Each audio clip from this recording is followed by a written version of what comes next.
ऐसा नहीं नारा, हम क्या, हमारा तो ये अकीदा ना, हम यहाँ से पुकारे वहाँ वो सुने, मुस्तफ़ा की समाअत पे लाखों सलाम, है ना। आइए झूम कर लगाए नारा तकबीर, नारा रिसालत, नारा हैदरी, पंजनारा पंजतनी सवा लख नारा हैदरी।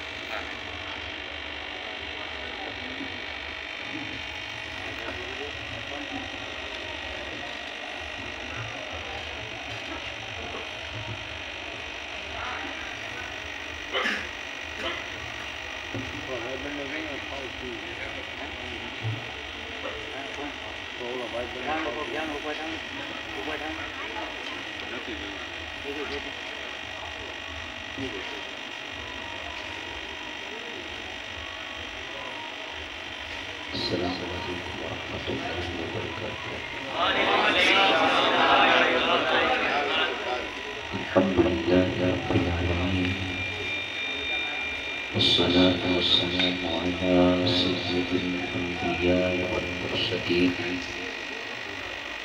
व अला आलिहि त्वय्यिबीन अत्ताहिरीन, अम्मा बअद।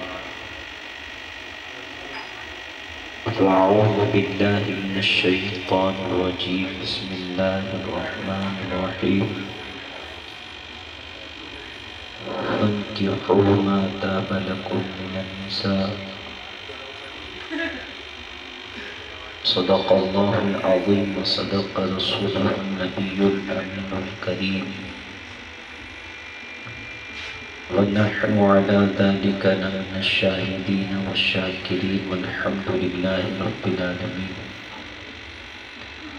आइए हम और आप मिलकर सारी कायनात के मरकज़ अक़ीदत अरवाहुना फ़िदा सल्लल्लाहु तआला अलैहि वसल्लम की मुक़द्दस बारगाह में अपनी गुलामी का सबूत देते हुए बाबा से बुलंद दुरूद शरीफ पढ़ें। अल्लाहुम्मा सल्लि अला सय्यिदिना मुहम्मदिन व अला आलि सय्यिदिना मुहम्मदिन व सहाबिही व बारिक व सल्लिम।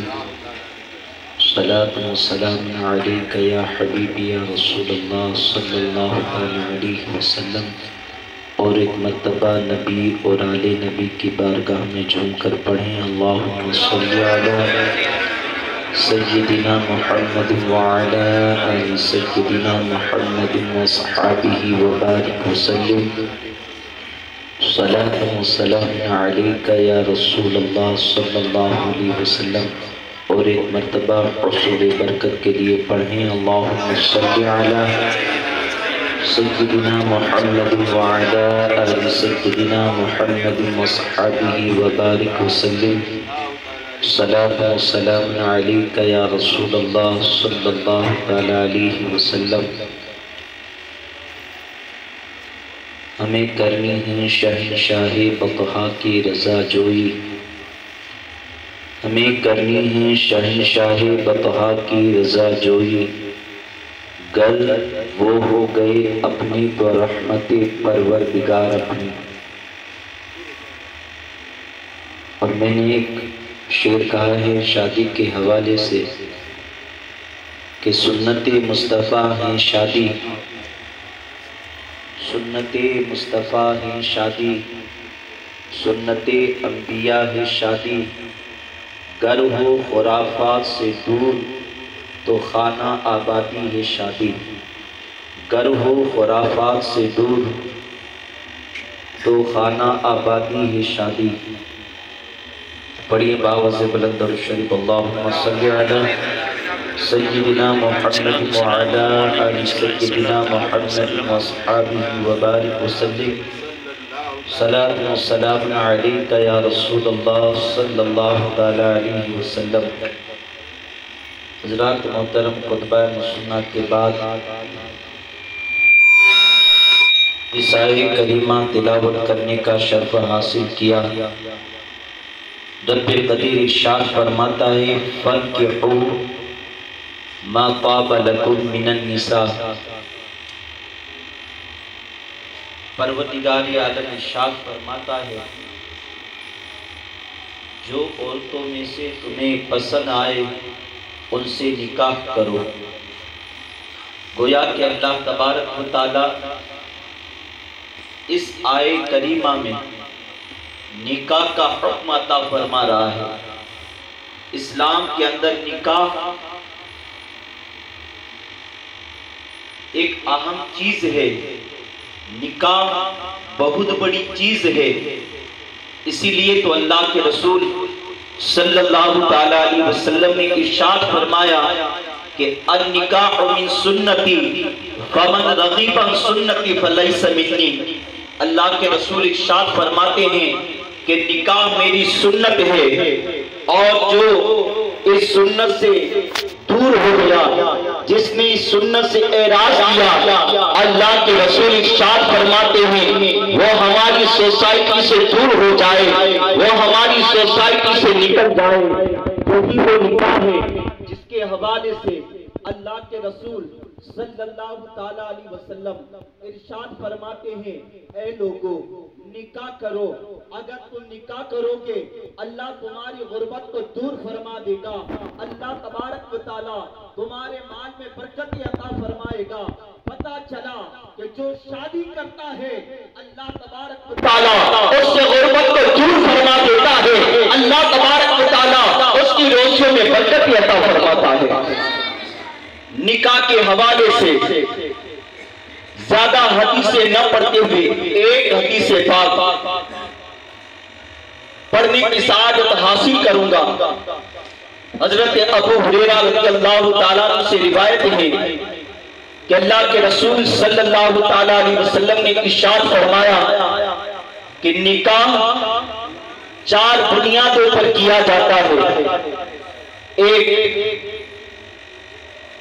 दीनदारी की बुनियाद पर, दूसरा मालदारी की बुनियाद पर, तीसरा खूबसूरती की बुनियाद पर, और चौथा हसब और नसब की बुनियाद पर। लेकिन आज हम जो निकाह करते हैं वो सिर्फ खूबसूरती को देख करके निकाह करते हैं, और हमने खूबसूरती नाम किसको दिया है? गोरी चमड़ी को खूबसूरती नाम दिया है, नाच नखरे को हमने खूबसूरती नाम दिया है। लेकिन याद रखें, अगर आप गोरी चमड़ी को खूबसूरती नाम देंगे, अगर आप नाच नखरे को खूबसूरती नाम देंगे, तो हजरत बिलाल को क्या नाम देंगे? बिलाल कौन है?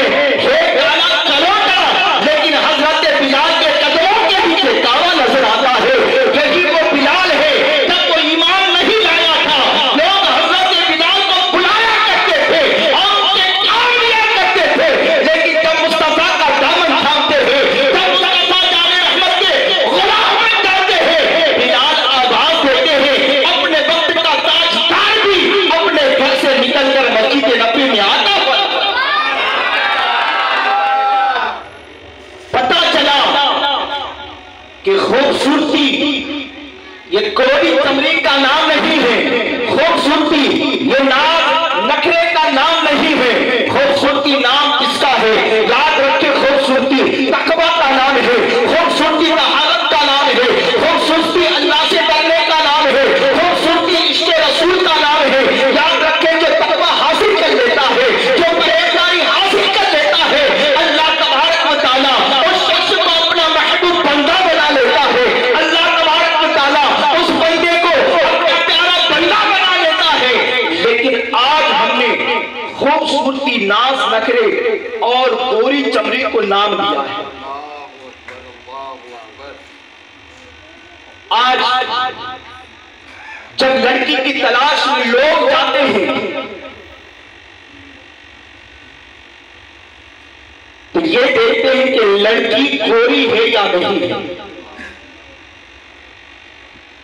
आज से 1450 साल पहले अल्लाह के रसूल ने इरशाद फरमाया था कि खूबसूरती नहीं बल्कि उसकी दीनदारी देख करके निकाह करो। याद रखें ये होश तर जाने वाला है, ये होश फना हो जाने वाला है, ये होश जाहिर हो जाने वाला है। आप देखें, अगर आपने गोरी कमली को और नाज नखरे को खूबसूरती का नाम दिया है तो जिसकी शादी होगी 2-3 बच्चे होंगे, उसके बाद उसका हुस्न ढल जाएगा। लेकिन याद रखें खूबसूरती इसका नाम नहीं। खूबसूरती क्या है मैं आपको बताऊं। बाबा फरीदुद्दीन गंशकर रहमतुल्लाह ताला अलैह, आपका नाम है मसऊद और गरीब नवाज ने आपको शहबाज अवलिया का लक़ब अता फरमाया है। इबादत का ये आलम है, रियासत का ये आलम है। आप इबादत में मशगूल इतने रहे, अल्लाह की बंदगी में इस कद्र मशगूल रहे, चील कब्बे आपके जिस्म को नोच नोच के खाने लगे। जब कब्बे और चील आपको नोच नोच के खाने लगे, एक कब्बा जब आंखों को नोचने वाला था, आपने फरमाया कि कागा कागा चुन चुन खाओ, खाओ सारा मांस, न खाओ मोरे तो न खाओ मोरे तो नैना, मोरे पिया मिलन प्यास। आप कहते हैं कि कागा एक कब्बे अगर मुझे खाना है नोच नोच के मेरे सारे जिस्म को काटा, इस आंखों को मत खाना, इसको बाकी रखना, इसलिए कि इससे तो यार इससे तो यार को देखना है, आंखों को मत खाना। यह आपकी इबादत का आलम था, आपकी रियासत का आलम था। आपके यहां एक कनीज रहती थी जिसकी नरगिस से आंखें, लबे याकूती, रेशमी बाल, चले तो हरन का चलना याद आ जाए। एक मतलब आपने अपने गुलाम को, अपने खादिम को कुछ सामान देने के लिए घर पर भेजा। जैसे ही वो सामान देने के लिए गया, वो खूबसूरत आपकी बांधी, आपकी कनीज सामने आई, माल क्या दिया उसको, साथ में दिल भी दे दिया। खानका में नहीं गए बल्कि सीधे अपने घर चले गए। चंद दिन गुजर गए, आए नहीं। पीर थे ना, पीर को मुरीद से बेपनाह मोहब्बत होती है। और देखना हो तो निजामुद्दीन अवलिया को देख ले।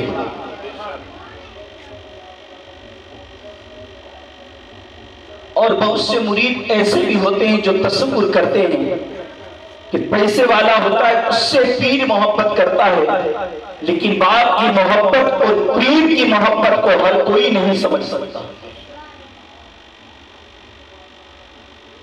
देखा कि चंद दिन तक मुरीद नहीं आया तो किसी से पूछा कि वो मेरा मुरीद कहां गया?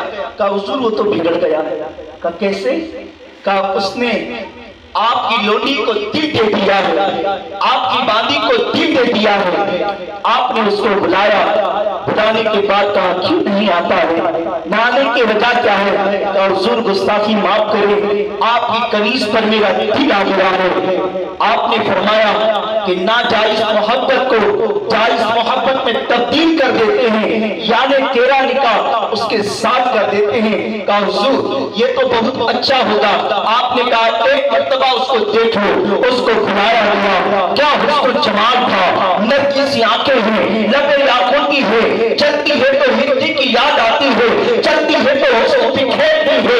देखा था हाँ हाँ तो ही वो औरत है। आपने कहा कि तैयारी करो, 8 दिन के बाद आपका निकाह इसके साथ कर दिया जाएगा।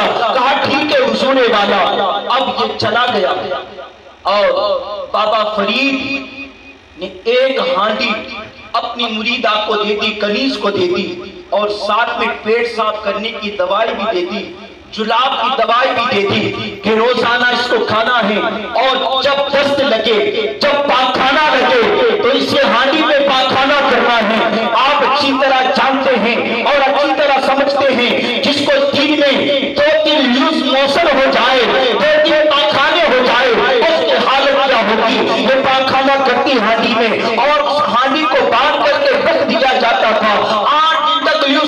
हो गए। हाल ये था कि जो गाल भरे भरे थे वो अंदर को फंस गए, जो आंखें भरी भरी थी वो सुनी सुनी हो गई, और जो उधर जाके उसके जो रेशमी बाल थे ऐसा महसूस होता था जैसे किसी दास ने घोंसले को उजाड़ दिया हो, ऐसा महसूस होता था। 8 दिन हो गए, अब वो शादी करने के लिए आया। तसव्वुर तो ये था कि मैं उससे शादी करने के लिए आया हूँ, उस औरत से शादी करने के लिए आया हूँ जिसका हुस्न पूरे पाक में मशहूर है। आया, आकर के बैठा। आपने फरमाया कि आका नबी करीम की सुन्नत है कि शादी से पहले लड़की को देख लिया जाए, एक मर्तबा देख लो। कहा ठीक है। जब उसको लाया गया तो हाथ पकड़ के सामने लाया गया। कहा हुजूर आप अल्लाह के बरगुज़ीदा बंदे हैं, आप अल्लाह के वली हैं, आप अल्लाह के महबूब हैं, क्या अल्लाह के वली भी इस तरह मजाक करते हैं? आपने कहा यही वो लड़की है, मैं देखना चाहता था कि तू हुस्न से मोहब्बत करता है, तो हुस्न का पुजारी है। कहाँ के हुजूर वाला, इसका हुस्न कहाँ गया? उसका जो चेहरा था वो तो भरा भरा था, यहाँ तो जाल अंदर को धस गए हैं। उसकी आंखें तो उभरी हुई थी, लेकिन यहाँ तो आंखें अंदर को धस गई है। आपने कहा उसका मैंने हुस्न निचोड़ लिया है, उसका हुस्न कहाँ है? आपने हानि दी और कहा कि ये उसका हुस्न है जो बदबूदार है। उसको समझ में आ गया, उसने कहा कि हुजूर वाला मैं तो इसको हुस्न समझता था। आपने कहा हुस्न ये नहीं बल्कि असल हुस्न तो तकवा और तहर। पता चला कि हुस्न कौड़ी कमड़ी का नाम नहीं, हुस्न नाच नखरे का नाम नहीं, हुस्न तकवे का नाम है, हुस्न इसके रसूल का नाम है, हुस्न मोहब्बत रसूल का नाम है। याद रखे, एक शख्स जिसकी दुनिया में कोई औकात नहीं होती, लोग उसे पहचानते तक नहीं, लेकिन वो आशिक रसूल बन जाता है, लोगों की आंखों का वो तारा बन जाया करता है। लेकिन आज हम लड़की ढूंढने के लिए जाते हैं, उसका हुस्न देखते हैं। हमारे असलाफ को देखें, हमारे असलाफ की जिंदगी को देखें कि उन्होंने हुस्न को फौकियत नहीं दी, उन्होंने गोरी चमड़ी को फौकियत नहीं दी, उन्होंने हुस्न को अजीम नहीं माना बल्कि उन्होंने तकवा को अजीम माना। अपने वक्त के इमाम सैयदुत ताबईन सैयदुना इमाम हसन बसरी रज़ी अल्लाह तआला खूबसूरत भी है, हुस्न जमाल के पेकर भी है और इल्म का ये आलम है कि मौला कायनात रज़ी अल्लाह तआला ने ऐलान किया था कि सबके तख्त को एक जगह पर रख दिया जाए, अगर बसरा में तकरीर करेगा तो हसन तकरीर करेगा। और अपने दोनों साहबजादे इमाम हसन और इमाम हुसैन की मौजूदगी में अगर किसी को खिलाफत अता फरमाई तो हसन बसरी को अता फरमाई। और इसी पर बस नहीं, नबी करीम सल्लल्लाहु अलैहि वसल्लम जो मेराज में झप्पा पहन करके गए थे और मौला अली को दिया गया था, वो खिलाफत के मौके पर मौला अली ने हसन बसरी को उठा दिया। इसी पर बस नहीं, आप बचपन ही से हुजूर के यहाँ रहे। एक मर्तबा ये हुआ और ये रिवायत तज़किरतुल अव्लिया में, मैं आपसे नहीं कहूंगा आप सुभान अल्लाह कहें, इसलिए कि अगर आपको नेकी चाहिए तो आप कहेंगे। और सुभान अल्लाह कौन कहता है? कौन कहता है? देखिए ना, स्कूल के अंदर एक लड़का है जो पढ़ता नहीं, सर कहता है बोल ABCD बोल, ये बोलो, बोलता नहीं, लेकिन जब सर की मार पड़ती है बोलना शुरू कर देता है। और सुभान अल्लाह कौन बोलता है? जिसको इश्क की मार पड़ती है, इश्क की मार पड़ती है वो बोलता है। तो याद रखें कि सुभान अल्लाह वो बोलेगा जो आशिक के रसूल होगा, जो रसूलुल्लाह से मोहब्बत करेगा वो सुभान अल्लाह कहेगा, और जो बीवी से मोहब्बत करेगा वो नहीं बोलेगा। अब आप बाजू में देख लेना, सुभान अल्लाह, कौन बोलता है? बोलता है तो समझ जाना हुजूर का मोटिव है, नहीं बोलता है तो समझ जाना बीवी का मोटिव है। अब आजू बाजू स्टेज पर भी आप देखते रहना, जिसको बीवी से मोहब्बत होगी वो नहीं बोलेगा। अब आप देखते रहना आजू बाजू में, ठीक है? दुरूद पाक पढ़ें, अल्लाहुम्मा सल्ली अला सय्यिदिना। शादी की महफिलें हैं, इसमें सिर्फ डराना नहीं, इसमें खुश भी करना चाहिए। और माशाअल्लाह एक बाप जब बेटा दूल्हा बनता है तो खुश होता है, पीर जब मुरीद दूल्हा बनता है तो खुश होता है। तो हसन बसरी रज़ी अल्लाह ताला अन्हु हुजूर के यहाँ रहते थे। एक मर्तबा ऐसा हुआ कि हजरत अम्मा उम्मे सलमा जो पानी भर के सुराही में रखती थी, हसन बसरी ने पी लिया। अल्लाह के रसूल को प्यास लगी। अल्लाह के रसूल ने पूछा कि उम्मे सलमा वो पानी कहाँ गया? कहा वो तो हसन ने पी लिया। इतना सुनना था, हुजूर ने इरशाद फरमाया जितना पानी हसन ने पिया है अल्लाह मेरे इल्म में से उतना हिस्सा इसको अता। ये हसन बसरी है। अब आप समझ लिए उनकी जात क्या है। अब वो रिश्ता लेकर के एक मर्द की बेवा जो नाटे जो कद की थी, काली थी, उसके पास रिश्ता लेकर के गई। दुनिया उसको राबिया कहती है। राबिया कहती है। ये राबिया कौन है? राबिया कोई मामूली औरत का नाम नहीं। राबिया कौन है? राबिया है तो काली, है तो नाटे बच्ची, पहनने के लिए कपड़े नहीं, टेबल लगाने के लिए कपड़े नहीं। जब रात का वक्त होता है लोग फटे पुराने कपड़े, पेरेंट्स अपने पुराने कपड़े कूड़े कंकर पर फेंक भी देते हैं। वो हजरत राबिया उठाती है, उठाने के बाद टेबल लगाती है। ये राबिया की जिंदगी है। लेकिन राबिया कोई मामूली औरत का नाम नहीं है। यही वो राबिया बसरिया है कि एक मरतबा हसन बसरी दरिया में मुसल्ला बिछा करके नमाज पढ़ रहे थे। राबिया को देखा, का राबिया आ दरिया में नमाज पढ़ते हैं। राबिया भी फिर राबिया थी, राबिया भी फिर राबिया थी। ये कौन है? फातिमा ज़हरा की कनीज है। जब कनीज का ये आलम है तो फातिमा ज़हरा का आलम क्या होगा? हसन बसरी ने मुसल्ला बिछाया, दरिया में नमाज पढ़ रहे हैं। राबिया जो फातिमा ज़हरा की कनीज है, हवा में मुसल्ला बिछाती है, नमाज पढ़ती है। कहते हसन आ, अब आसमान में नमाज पढ़ती है। ये राबिया बसरी। हजरत इब्राहिम बिन अदहम हज के लिए गए। कदम कदम पर 2 रकात नमाज पढ़ते, कदम कदम पर 2 रकात नमाज पढ़ते। हम क्या हज करने जाएंगे? बंबई से लेके जिद्दा उतरे, जिद्दा से बातें करते करते मक्का पहुंच गए। लेकिन अल्लाह के ऐसे बदनसीबा बंदे भी है, अल्लाह के ऐसे महबूब बंदे भी है कि जो कदम कदम पे 2 रकात पढ़ते पढ़ते हज के लिए गए। इब्राहिम बिन अदहम पहुंचे तो देखा हकीकत काबा वहां मौजूद नहीं। एक है हकीकत काबा और एक है काबा। एक है इंसान और एक है हकीकत इंसान।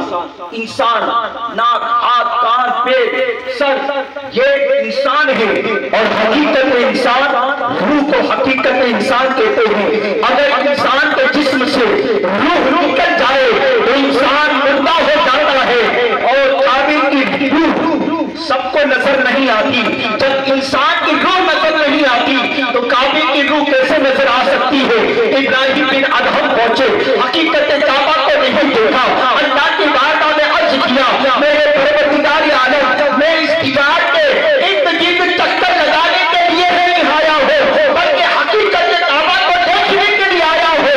आवाज आई, इब्राहिम वो तो राबिया बसरी का दीदार करने के लिए गया।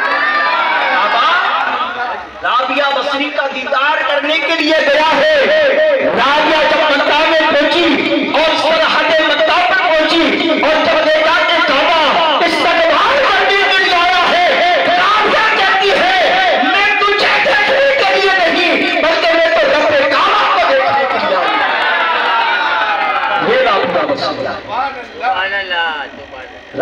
कोई मामूली औरत का नाम नहीं। रिश्ता लेकर के हसन बसरी कहाँ गए? राबिया के पास गए। हजरत राबिया के पास गए और पर्दे की आड़ से रिश्ता पेश किया। ये राबिया है जिसके तकवे का कोई अंदाजा नहीं लगा सकता। आज हमारी औरतें कब राबिया बनेगी? राबिया बसरी के नक्शे कदम पर कब चलेगी? अरे इन्हें तो शादी के मौके पर नाचने से फुर्सत नहीं, औरतें नाचती हैं। अल्लाह के रसूल सल्लल्लाहु अलैहि वसल्लम ने फरमाया कि जो औरतें मटक मटक कर चलती है वो जन्नत की खुशबू नहीं पाएगी। अल्लाह के रसूल ने फरमाया जो औरतें मटक मटक कर चलती है उस पर अल्लाह की लानत बरसती है, फरिश्तों की लानत बरसती है, इंसानों की लानत बरसती है। जरा गौर को फरमाइए कि औरत अगर मटक मटक के चले अल्लाह की लानत उस पर बरसे तो जो औरत नाचे उसका आलम क्या होगा? मैं मुबारकबादी पेश करूंगा हमारे मुरीद अकरम भाई के अब्बा को कि जिन्होंने अपने बेटे की शादी के मौके पर जिक्र मुस्तफा की महफिल का इनेकाद किया। याद रखें कि इसकी बरकतें अकरम भाई और इनकी जितनी नस्लें होगी सबको मिलेगी। इसलिए कि जिक्र मुस्तफा वो है कि हजरत आदम करते हैं उनकी तौबा कबूल होती है, हजरत नूह करते हैं कश्ती को किनारा मिल जाता है, हजरत यूनुस करते हैं मछली के पेट से आग को रिहाई मिल जाती है, और हजरत जो है यूसुफ करते हैं तो जेल से निकाल करके आपको मिस्र का ताजदार बना जाता है। जिक्र मुस्तफा है, दुनिया में तो जिक्र मुस्तफा होता है, कयामत में भी जिक्र मुस्तफा होगा। लोग कहते हैं कि कयामत के दिन तो हिसाब किताब होना है। एक बाप ने एक बेटे को 100 रुपये दिए कि जा जाके खर्च करके आ, शाम को हिसाब मांगा कहां खर्चा किया। अल्लाह तो खबीर है, सब जानता है। अल्लाह सब जानता है कि मैंने इसको पैदा किया है, इसको क्या करना है, ये क्या करेगा, कौन सा काम करेगा, ये सब लोग जानता है। लोग कहते हैं कि कयामत के दिन जन्नत और जहन्नम तकसीम होनी है। अरे जन्नत और जहन्नम तो तकसीम हो गई। ला यस्तवी अस्हाबुन नार अस्हाबुल जन्नत। जन्नत और दोज़ख तो तकसीम हो गई। कैसे तकसीम हुई? हारून रशीद जो था ना, हारून रशीद अब्बासी सैयद था और सैयदों से कुछ उसको अदावत थी। आज भी कुछ लोगों को सैयदों से अदावत है। याद रखें गुरूर इल्म के अंजाम से तुम बाखबर रहना, कभी कोशिश न करना सैयदों का दिल दुखाने की। तो एक मर्तबा मूसा कासिम से हारून रशीद ने पूछा कि यह मसला मुझे समझ में नहीं आता। कौन सा? कहा कि अल्लाह के रसूल ने फरमाया कि अली जन्नत और दोज़ख तकसीम करने वाले हैं। अली के तो 2 हाथ हैं, वो जन्नत और दोज़ख को कैसे तकसीम करेंगे? लोग वहां करोड़ों होंगे, लाखों होंगे, इतना सुनना था। तो हजरत मूसा कासिम ने जवाब दिया कि जन्नत और दोज़ख तकसीम हो गई है। कहा कैसे? अल्लाह के रसूल ने फरमाया अली जब तुझसे मोहब्बत करेगा वो जन्नत ही है, और जब तुझसे अदावत रखेगा वो जन्नत वो जगह करेगा।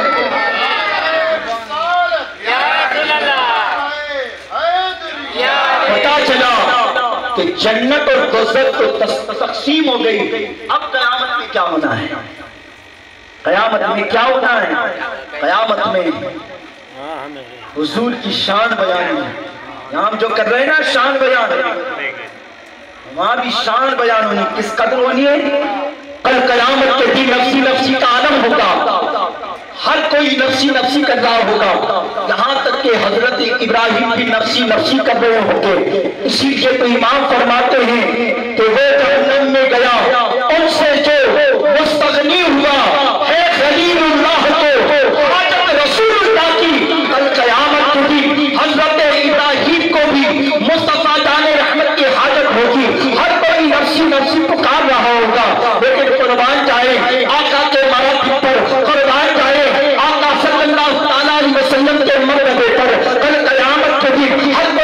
या सिर्फ पुकार रहा होगा, लेकिन अल्लाह तबारक व तआला अपने महबूब को अपनी कुर्सी पर बिठाएगा। अल्लाह अपनी कुर्सी पर अपने प्यारे महबूब को बिठाएगा। कुर्सी पर क्यों बिठाया, किसको बिठाया जाता है? अपने बड़े, अपने से जो बड़ा होता है उसको बिठाया जाता है। देखें, मैं कुर्सी पर बैठा हूं, शाहनवाज बापू हमसे बड़े आ गए, मैं खड़ा हो जाऊंगा और बापू को बिठा दूंगा। क्यों उनसे बड़े? और दूसरा मकान ये है कुर्सी को खाली करने का कि बापू कुर्सी पर बैठे हैं, मैं आ गया बापू को हमसे मोहब्बतें बताने के लिए कि मैं ज़हीर बापू से मोहब्बत करता हूं, खड़े हो गए। अल्लाह तो सबसे बड़ा है।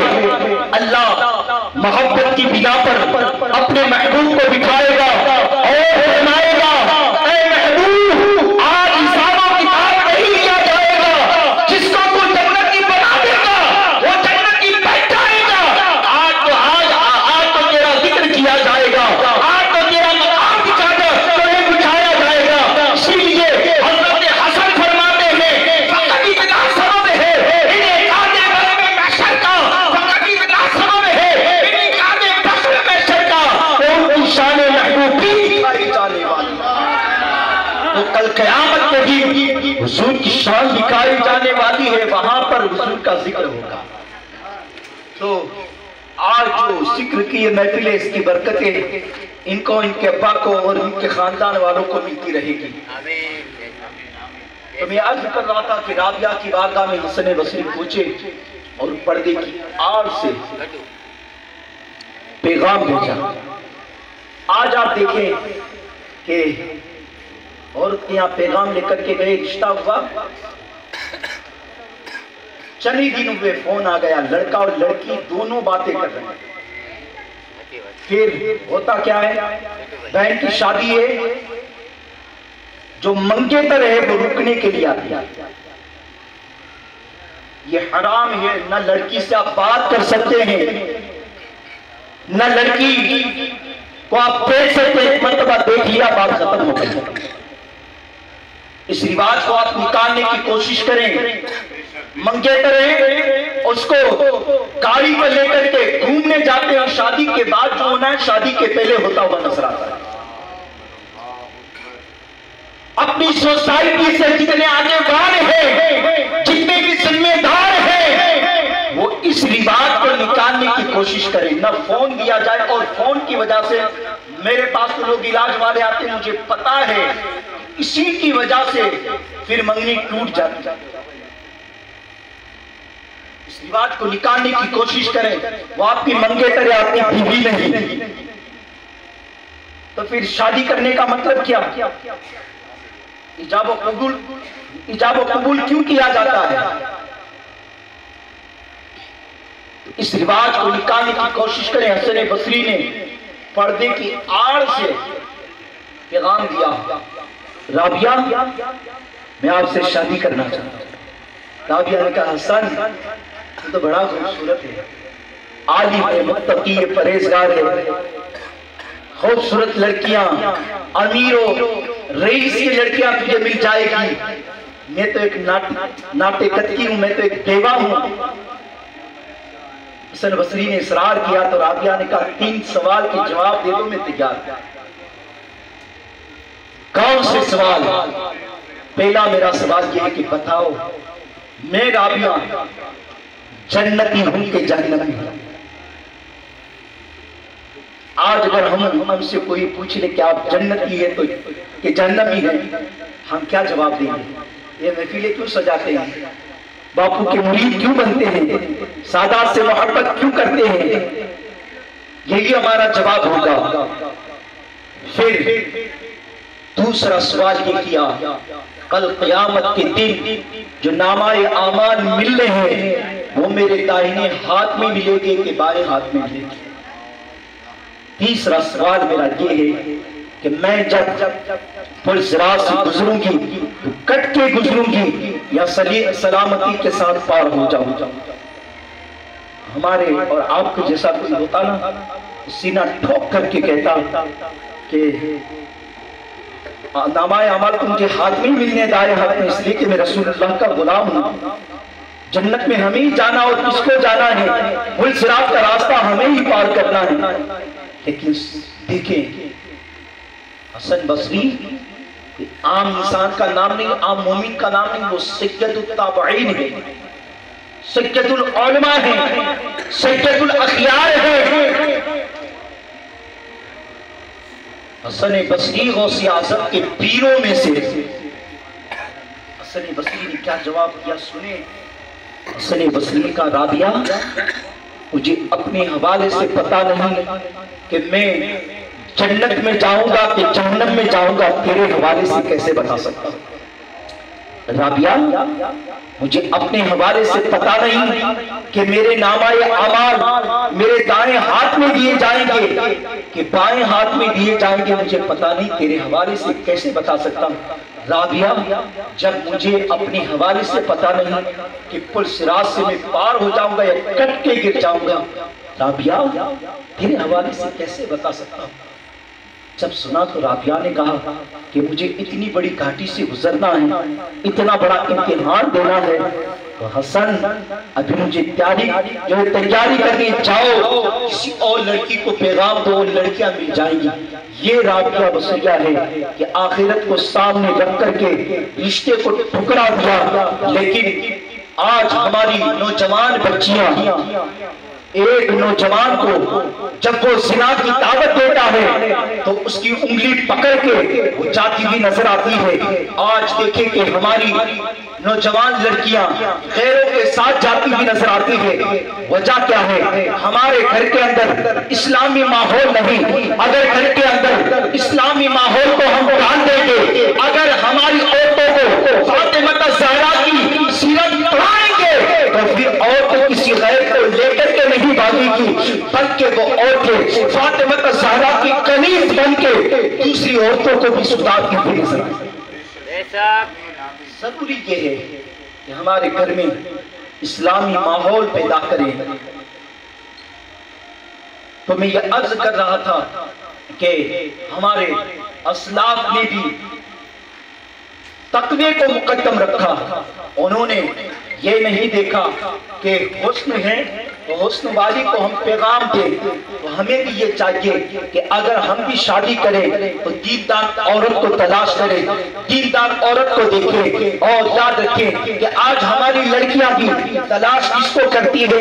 गोरी चमड़े वाली को तलाश करती है। अगर दाढ़ी है तो उसको पसंद नहीं करती। लेकिन आज हमारे नौजवान भी ऐसे हैं कि उनको दाढ़ी के हवाले से कहा जाए, वो कहते हैं बापू अभी तो शादी बाकी। क्या कहते हैं? शादी बाकी है। नौजवान सुन, तो गुलाम मुस्तफा है, और गुलाम मुस्तफा कभी भी किसी की परवाह नहीं। आप देखें ये हसन रजा के साथ में ये आते हैं, उनको मैंने दाढ़ी के लिए कहा था, उन्होंने कहा कि बापू मेरी नौकरी है। दाढ़ी रखी तो सेठ ने कहा निकाल देंगे, नौकरी छोड़ दी लेकिन दाढ़ी नहीं निकाली। देखें, आप देख सकते हैं। और ये दाढ़ी क्या आप जानते हैं? आज हमने इसको माज़अल्लाह कटर की सीनत बना दिया है। याद रखें ये दाढ़ी अल्लाह का नूर, अल्लाह का नूर है। लेकिन आज नौजवान दाढ़ी भी रखते हैं तो खसखसी रखते हैं, कोई कोहली की तरह रखता है। हम कोहली के गुलाम नहीं तो रसूलुल्लाह के गुलाम। अब देखें कि नौजवान जो है ना, जो आशिक होते हैं ना, उनको दाढ़ी बड़ी अच्छी। एक मरतबा एक मेरा चाहने वाला अफ्रीका में 12 बजे उसने मैसेज किया कि बापू आपका चेहरा बहुत अच्छा लगता है, आपके चेहरे पर दाढ़ी बहुत अच्छी लगती है। मैंने कहा भाई तू भी दाढ़ी रखे, तेरा चेहरा भी रोशन हो जाएगा। उसका नाम जमाल है, ऊना का रहने वाला, मेमन है। तो उसने कहा बापू तौबा कराई, तौबा कराई, और फिर उसने दाढ़ी रखी। रिश्ता हुआ था, रिश्ता तोड़ दिया गया। उसने कहा कोई परवाह नहीं, बस हुजूर की सुन्नत अदा हो। ये दाढ़ी है ना, दाढ़ी इसको मामूली ना समझिए कि जन्नत में लेकर के जाने वाली चीज है। बस एक बात बता करके रुखसत हो जाओ, इसलिए कि फिर सुबह जान जाने वाली है। क्या जाने वाली है? जान जाने वाली है। आप इस पर आप गौर करें, क्या जाने वाली? जान जाने वाली है। और दुल्हन वाले क्या कहते हैं? जान आने वाली। अब दूल्हा और दुल्हन जानेंगे जान क्या है। दूल्हे वाले को पूछे कि भाई कल क्या है, कहते जान जाने वाली। लड़की वाले क्या कहते हैं? जान आने वाली। अब ये जान क्या है ये जाने और दुल्हन जाने उनके घर वाले। जान क्या है? अल्लाह बेहतर जान। तो कल जाने वाली है जान। इसलिए ये बात बता करके रुखसत हो जाऊंगा। ये दाढ़ी जन्नत में लेकर के जाने वाली जो है मलफूजात गरीब नवाज की बात मौजूद है कि सरकार गरीब नवाज की बारगाह में एक शख्स आया और आकर के अर्ज किया कि गरीब नवाज जन्नत में जाने का बेहतरीन नुस्खा कौन सा है? गरीब नवाज ने कहा दाढ़ी रख ले जन्नत में चला जाए। और हुजूर आपने नमाज के लिए नहीं कहा, ना रोजे के लिए नहीं, फराइज है उसके लिए नहीं कहा, आपने दाढ़ी के लिए कहा। ये तो सुन्नत है। गरीब नवाज ने फरमाया उस बात को याद कर कि जिस वक्त मजनू लैला की मोहब्बत में बेकरार होकर के जन्नत में बेहोश, जंगल में बेहोश हो गया। जब जंगल में बेहोश हो गया, साथियों ने पानी छिड़का और पानी छिड़क करके उसको होश में लाए। कहा अल्जू अल्जू मुझे भूख लगी है। उसके साथी हरण का बच्चा लेकर के आए और हरण का बच्चा लेकर के उसको दिया और जैसे ही वो ज़बा करना चाहता था छोड़ दिया। साथियों ने कहा भूख तुझे भी लगी थी, भूख हमें भी लगी थी, लेकिन आखिर तूने हरण के बच्चे को ज़बा क्यों नहीं किया? का बात ऐसी है कि जब हरण का बच्चा मैंने ज़बा करना चाहा, उसकी आंखें देखी मुझे ले लाया। बस इसी बिना पर मैंने हरण के बच्चे को ज़बा नहीं किया।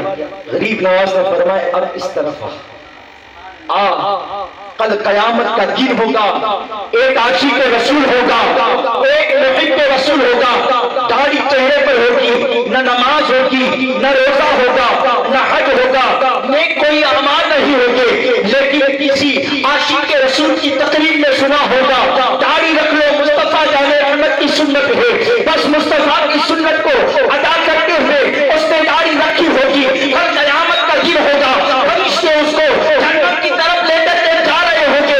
अल्लाह फरमाएगा ए फरिश्तों कहां लेकर के जा रहे हो? कहां जन्नत की तरफ लेकर के जा रहे हैं, इसलिए कि नेक अमाल नहीं। अल्लाह फरमाएगा आज इसके अमाल को नहीं देखना है, आज तो इसके चेहरे को देखना है।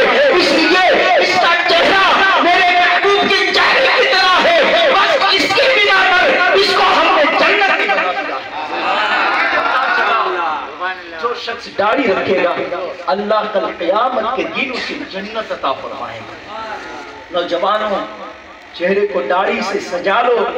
ये दाढ़ी है ना, दाढ़ी आपको जन्नत में लेकर के जाए। और दाढ़ी नहीं है, अल्लाह ना करे आप कब्र में गए और हुजूर ने चेहरा फेर लिया तो कभी आप कब्रिस्तान जाएं, अम्मा भाई चचा की कब्र पर जाकर के तसव्वुर करें उनके साथ क्या, फिर अपने लिए ख्याल करें कि मैं बगैर दाढ़ी का चला गया और हुजूर ने चेहरा फेर लिया। बस कभी आप तसव्वुर करना। और आज हमारे यहाँ शादी में एक नया रिवाज चला है,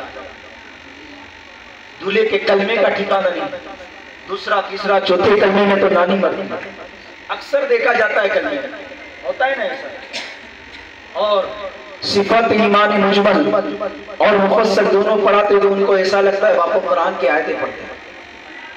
कलमे का ठिकाना नहीं। और बड़े बड़े चेन, हाथ में 10-10 सोने की बीटी और क्या क्या पहने हैं, कोई तो कान में बाली पहना है। अब अंदाजा नहीं लगा सकते कि ये है कौन है, ये है कौन? ये रेलवे स्टेशन पर ताली बजाने वाला है या फिर हमारा इस्लामी भाई है कौन? पता नहीं चलता। कान में बालियां, हाथ में कड़े पहने हुए हैं। शादी के मौके पर अक्सर देखा और लोग मिंडोर भी लेते हैं, हमारा तरीका नहीं। अरे यार हमें मिंडोर, और लोगों को कहो कि भाई मिंडोर क्यों पहनते हो? बापू इससे हिफाजत होती है, इससे हिफाजत होती है। ये इसके रसूल तेरे दिल में है ना, ये पूरी हिफाजत करेगा। माँ की दुआएं ना ये तेरी हिफाजत करेगी, बाप की दुआएं ये तेरी हिफाजत करेगी। ये सादा तुझे दुआ देने के लिए आए हैं, अब तुझे किसी की दुआ की जरूरत नहीं। बहुत से लोग ऐसा होता है कि शादी के मौके पर हिजड़ों को बुलाते, क्यों? दुआ लेने के लिए बुलाया। बैंड पार्टी करते हैं, क्यों? बैंड पाल के अरमान निकालने हैं। अरे इससे बढ़कर के अरमान क्या होंगे कि तुम्हारे यहाँ सादात आ गए, तुम्हारे यहाँ सादात आ गए। और हजरत अब्दुल्लाह इब्न अब्बास फरमाते हैं कि जिसके यहाँ आले रसूल में से कोई आया गोया हुजूर ही आया। अब्दुल्लाह इब्न अब्बास का फरमान है कि जिसने आले रसूल से मुसाफा किया गोया उसने हुजूर ही से मुसाफा किया। तो आपके यहाँ इतने सारे आले रसूल आ गए, तो मेरे दोस्तों ये जो आप पहनते हैं ना वीटी, गले में चैन सोने के, ये सब हराम है। अल्लाह के रसूल सल्लल्लाहु अलैहि वसल्लम ने एक साहबी रसूल के हाथ में अंगूठी देखी, फेंक दी। फिर जब वो जाने लगे किसी ने कहा पहन तो ले, कहा जिसको हुजूर ने फेंक दिया उसको नहीं पहन। 1450 साल हुजूर ने फेंकी थी और फेंक करके हमें दर्श दिया था ये हराम है, अब हमें भी उतार करके डाल देना चाहिए। औरतों के लिए हलाल है सोना, मर्द के लिए हलाल नहीं। चैन विटी, और मैं तो इसका बड़ा मुखालिफ हूँ। याद रखिए एक ही अंगूठी चांदी की 4 माशे और एक नग वाली बन सकती, इससे ज्यादा नहीं। हाँ तो 10-10 अंगूठी, ऐसा लगता है कि अपने वक्त का बापू है। भाई इतनी सारी अंगूठी क्यों पहनी? कहा ये फला मस्तान ने दी, ये फला मस्तान ने दी, ये फला मस्तान ने, फला मस्तान ने, फला मस्तान ने, फला मस्तान ने, फला मस्तान ने। ये तो रसूल पाक ने दी, ये क्यों नहीं पहनता यार? ये क्यों नहीं चेहरे पर रखता? ये तो रसूल पाक ने दिए। सजा ले चेहरा, फिर देख मुझ जैसा गुनहगार भी खड़ा हो जाएगा और तुझे शाल पोशी करेगा। तो ये जो आपके यहाँ रसूमात है ना, उसको निकालने की कोशिश करें। और दूसरी एक हमारे यहाँ रसूमात में से ये है कलर छिड़का जाता है लड़के को, ये भी तरीका नहीं है हमारा, ये भी गलत तरीका है। और बहुत से लोग को मेहंदी भी लगाते हैं, और बहुत से लोग क्या कहते हैं भाई कलर छांटना पड़ेगा, क्यों? वरदान करना पड़ेगा। क्या कहते हैं? वरदान करना पड़ेगा। मेहंदी भी कागज के ऊपर मेहंदी लगाते हो, अरे हराम हो रहा है, कागज को लगाने हाथ को लगाया, हराम क्यों करते हो यार? हराम हराम ही है। दारू आप बोतल से पियो या फिर पन्नी से पियो, हराम हराम है। दूध की बोतल में डाल के पियो तो दारू हराम है, और अगर आप दारू की बोतल में डाल के पियो तो भी हराम है, और दूध की बोतल में डाल के पियो तो भी हराम है। हराम हराम ही है। तो मेहंदी आप चाहे कागज पर लगाओ या कहीं भी लगाओ, थोड़ा कलर लगाओ ज्यादा लगाओ, हराम हराम है। आज तो देखेंगे एक दिन का वो शहंशाह, अपने वक्त का वर राजा, आगे पीछे उसके चलते हैं। हम तो गांवड़े में जाते हैं, देहात में जाते हैं, देखते हैं उसके कलमे पढ़ने का ठिकाना नहीं होता है। और कई मर्तबा तो उसके जो वर राजे होते हैं उसको कहना पड़ता है कि भाई इसको कम से कम कलमा को सिखाओ।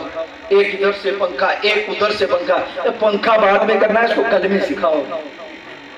कलमे याद नहीं है इसको। और औरतों को भी आप देखें कि हमें टाइम दिया जाता, बापू 11 वागे तो तुम्हारे पहुंची जावा छो, बापू जान पहुंची जा से। अब बापू 11 बजे कुछ 11, 11:30, 11:15, 12, पौना 1 नमाज का टाइम हो रहा है। फिर दूसरे जो होंगे ना अपने आप को आगेवान समझ के, बापू फोन थे क्यों, जल्दी निकाह पढ़ाओ। जो पहले कहाँ मर गया था भाई, पहले कहाँ था? सही है ना? फिर उतावल करेंगे और फिर उसको शेरा बताएंगे, ये करेंगे वो करेंगे। बापू बेचारा आके बैठा है और यहाँ पर अजान के टाइम पर दूल्हे को लाया जाता है। अगर इमाम बेचारा देर से आए तो हजरत तुमने देर से आए, वहां तुमने खबर नहीं पड़ती। इमाम ने तो खबर पड़े से कहते 1:15 वागे जावा ना छो। इनको तो खबर ही आप 1 बजे ही आओगे। तो ये सब जितने रसूमात है ना, शेरा बताना, ये फला फला फला फला फला, सब इसको निकालने की कोशिश करें और सादगी के साथ निकाह करने की कोशिश करें। इससे सबको तकलीफ होती है, बापू लोगों को भी तकलीफ, बारात में आते हैं उनको तकलीफ, सबको तकलीफ होती है। ठीक जो है वक्त भी कम है, जितने भी गलत रसूमात हैं उसको निकालने की कोशिश करें, बिलखुसूस हमारे आजीवन हजरात। और इस रसूमात के निकालने के लिए पीरों को आगे आना पड़ेगा, पीरों को, आलिमों को, मस्जिदों के इमाम को, उनको आगे आना पड़ेगा। वो आगे आएंगे, ये रसूमात ऑटोमेटिक निकल जाएंगे। लेकिन लोग क्या कहते हैं, बापू हमारा पीर तो क्या कहता नहीं, तो मैं तो उनको कहता हूँ तेरा पीर फला कोई भी है, लेकिन तू मेरे नाना की उम्मत है, मेरा फर्ज है मेरे नाना की उम्मत को मैं टोकूं और कहूं, है ना। आप किसी के भी मुरीद हैं, लेकिन उम्मत तो मेरे नाना की है, मेरा हक बनता है कहने का, मेरा हक बनता मैं कहूँगा। तो इन रसूमात को निकालने की कोशिश करें। और अकरम भाई के वालिद साहब, उनके भाई बड़े ही मुबारकबादी के लायक हैं कि उन्होंने नाते रसूल की महफिल की। और माशाअल्लाह इस महफिल में हमारे अजीज, हमारे महबूब नाथ खान, हमारे अब्बा तो इनको बड़े पसंद करते हैं, हसन अशरफी साहब, हमारे अब्बा तो ये कहते हैं कि इनका आवाज तो कड़क आवाज है, तो दिल में डायरेक्ट जाकर के असर पैदा करता है। तो माशाअल्लाह ये भी आ गए। और हमारे बड़े भाई शाहनवाज बापू, शाकिर बापू, साहिल बापू, जावेद बापू, इतने सादाती किराम को आपने बुला लिया, इसकी बरकतें आपको दुनिया और आखिरत में मिलती रहेंगी। अल्लाह तबारक व तआला इस शादी को खाना आबादी बनाए और दुल्हा और दुल्हन के दरमियान अल्लाह मोहब्बतें अता फरमाए। और जितने लोग आए अल्लाह तबारक व तआला सब पर करम फरमाए, रहम फरमाए, और जो ना सके अल्लाह उन पर भी करम और रहम फरमाए। वाखिर दावाना अल्हम्दुलिल्लाह।